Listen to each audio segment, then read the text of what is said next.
Autobiography for Yogi. Chapter 9. The Blissful Devotee and His Cosmic Romance.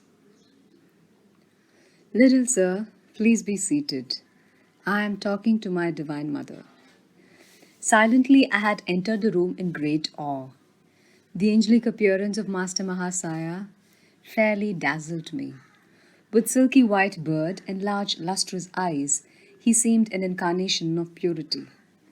His upraised chin and folded hands apprised me that my first visit had disturbed him in the midst of his devotions. His simple words of greeting produced the most violent effect my nature had so far experienced. The bitter separation of my mother's death I had thought the measure of all anguish. Now, an agony at separation from my Divine Mother was an indescribable torture of the spirit. I fell moaning to the floor. Little sir, quiet yourself. The saint was sympathetically distressed. Abandoned in some oceanic desolation, I clutched his feet as though the sole raft of my rescue. Holy Sir, thy intercession.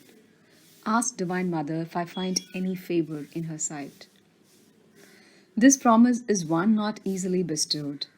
The Master was constrained to silence. Beyond reach of doubt, I was convinced that Master Mahasaya was in intimate converse with the Universal Mother.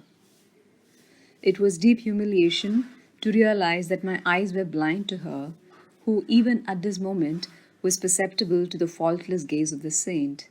Shamelessly gripping his feet, deaf to his gentle remonstrances, I besought him again and again for his intervening grace. I will make your plea to the beloved. The Master's capitulation came with a slow, compassionate smile. What power in those few words, that my being should know release from its stormy exile. Sir, remember your pledge. I shall soon return for her message. Joyful anticipation rang in my voice that only a moment ago had been sobbing in sorrow. Descending the long stairway, I was overwhelmed by memories. This house at 50 Amherst Street, now the residence of Master Mahasaya, had once been my family home, scene of my mother's death. Here my human heart had broken for the vanished mother. And here today, my spirit had been as though crucified by absence of the Divine Mother. Hallowed walls, silent witness of my grievous hurts and final healing. My steps were eager as I returned to my Gurpar Road home. Seeking the seclusion of my small attic, I remained in meditation until 10 o'clock. The darkness of the warm Indian night was suddenly lit with a wondrous vision. Hallowed in splendor, the Divine Mother stood before me. Her face, tenderly smiling, was beauty itself. Always have I loved thee, ever shall I love thee. The celestial tones still ringing in the air, she disappeared. The sun on the following morning had hardly risen to an angle of decorum when I paid my second visit to Master Mahasaya. Climbing the staircase in the house of poignant memories, I reached his fourth floor room. The knob of the closed door was wrapped around with a cloth. A hint, I felt, that the saint desired privacy. As I stood irresolutely on the landing, the door was opened by the Master's welcoming hand. I knelt at his holy feet. In a playful mood, I wore a solemn mask over my face, hiding the divine elation. Sir, I have come very early, I confess, for your message. Did the beloved mother say anything about me? Mischievous little sir. Not another remark could he make. Apparently, my assumed gravity was unimpressive. Why so mysterious, so evasive? Do saints never speak plainly? Perhaps I was a little provoked. Must you test me? His calm eyes were full of understanding.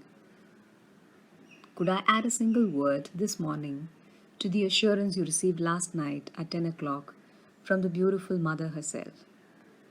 Master Mahasaya possessed control over the floodgates of my soul.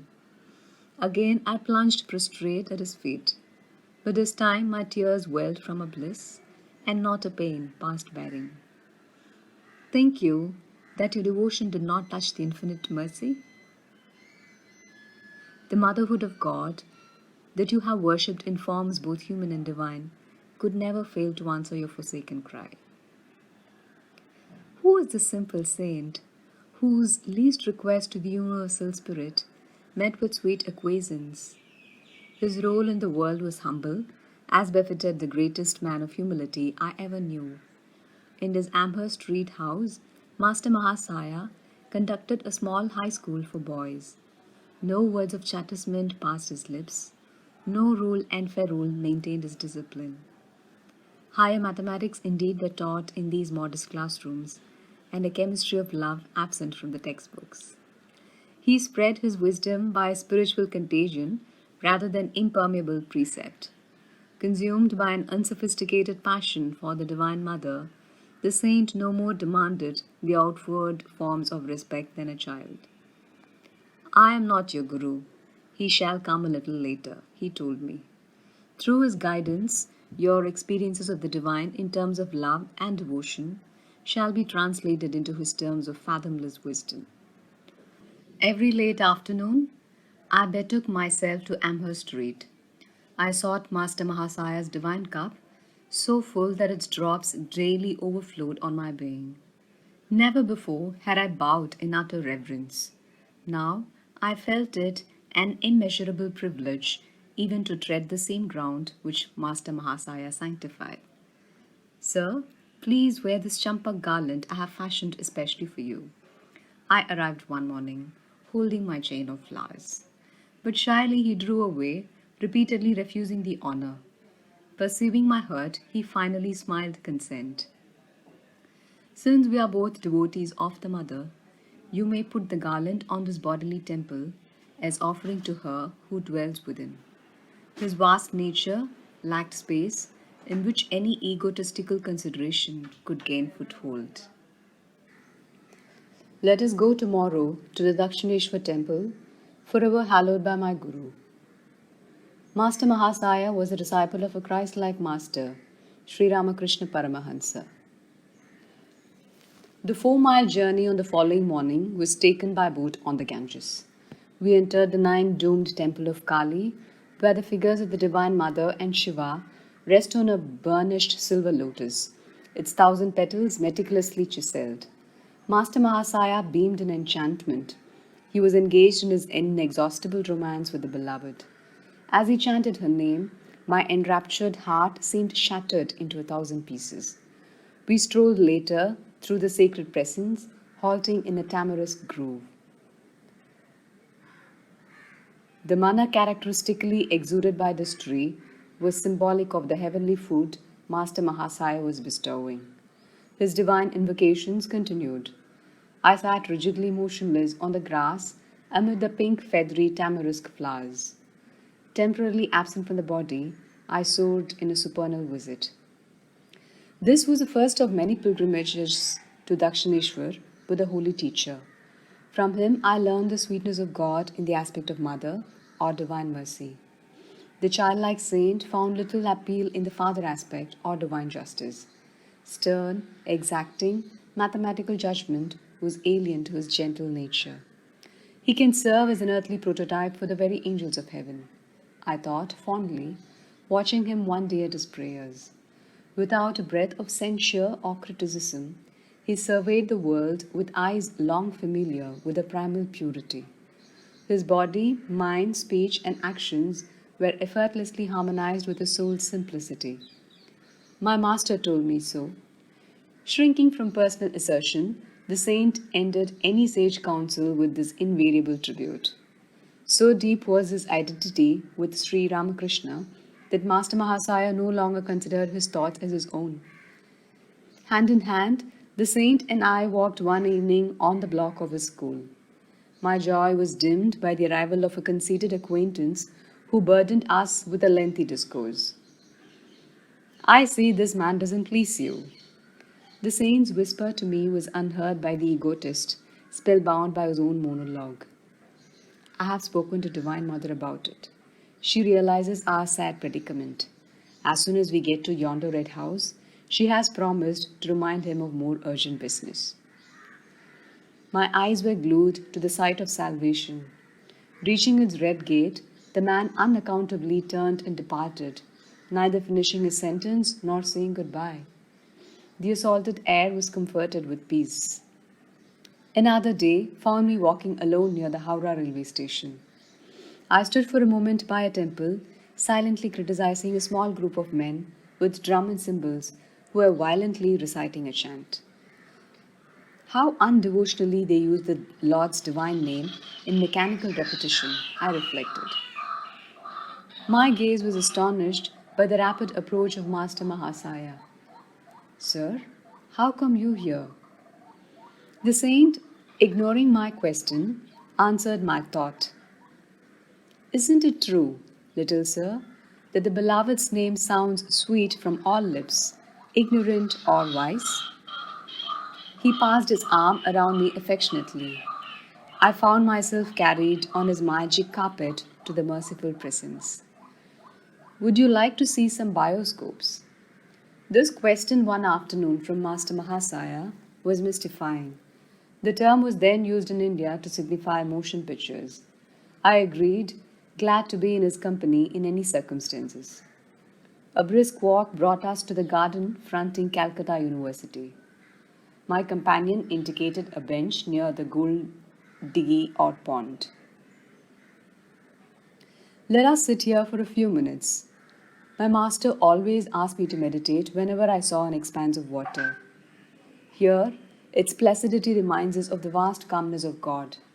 As all things can be reflected in water, so the whole universe is mirrored in the lake of the cosmic mind. So my Gurudeva often said. Soon, we entered a university hall where a lecture was in progress. It proved abysmally dull, though varied occasionally by lanterns' light illustrations, equally uninteresting. So, this is the kind of bioscope the master wanted me to see?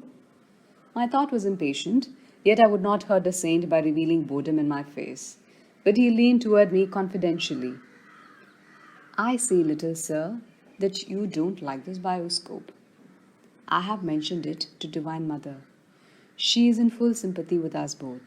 She tells me that the electric lights will now go out and won't be relit until we have a chance to leave the room.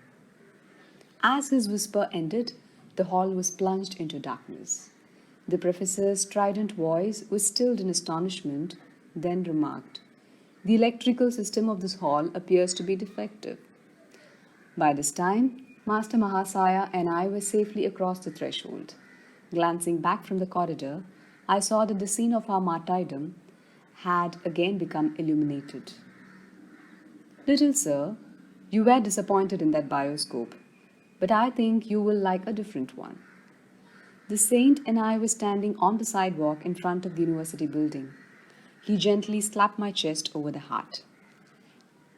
A transforming silence ensued.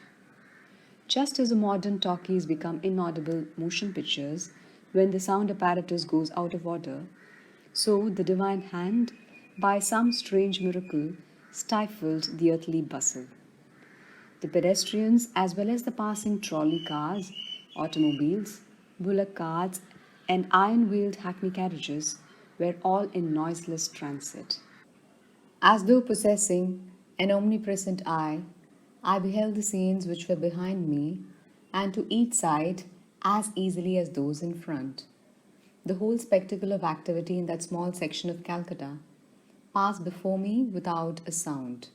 Like a glow of fire dimly seen beneath a thin coat of ashes, a mellow luminescence permeated the panoramic view. My own body seemed nothing more than one of the many shadows, though it was motionless, while the others flitted mutely to and fro. Several boys, friends of mine, approached and passed on. Though they had looked directly at me, it was without recognition. The unique pantomime brought me an inexpressible ecstasy. I drank deep from some blissful fount.